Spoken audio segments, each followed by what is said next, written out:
I'm Misha DeBono. Welcome to Credit Union Nation. The argument for a national branding campaign, why some industry experts are pushing for it now more than ever to bring awareness to the differences between credit unions and banks. High-tech innovation, core processing, and what it takes to position your credit union for the future. Are you ready to meet the demands of the market? And a credit union-funded, youth-focused financial news program gets high marks from Hollywood. See how your credit union can learn how to reach out to a younger demographic.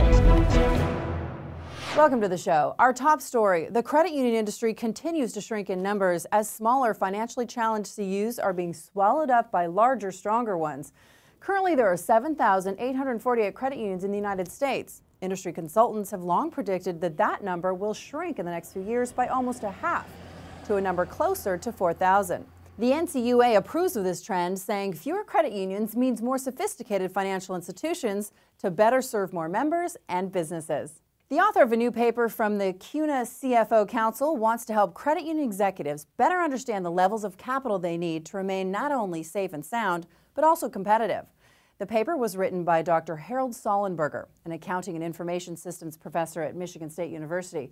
He said credit unions need to have an internal process to give them the same sort of feedback on capital that stock issuing firms get from the market. In the paper, Sollenberger writes, the credit union dilemma is that no similar equilibrium finding process exists in, say, a stock price, and the surrogates are not particularly effective, meaning the board.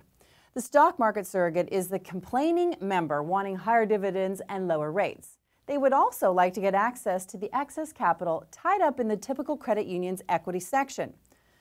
True, board members are the voice of the member, but evidence indicates that they are not nearly as determined nor as demanding as shareholders. Sollenberger is well known in the industry. He wrote his first paper on this idea in 2005 with the goal of helping credit union leaders move through a planning process to come up with a consensus around what level of capital a credit union needs to adequately address the various risks that it faces. The troubled state of the economy, and in particular the real estate slump, is proving to be an advantage for some credit unions with plans to build.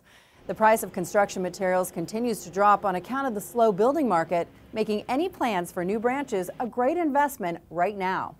Analyzing the numbers, one credit union CEO says they will save their members $1.5 million, or 26% in building costs, by breaking ground now on a new 30,000 square foot corporate office and branch, rather than waiting for the economy to improve.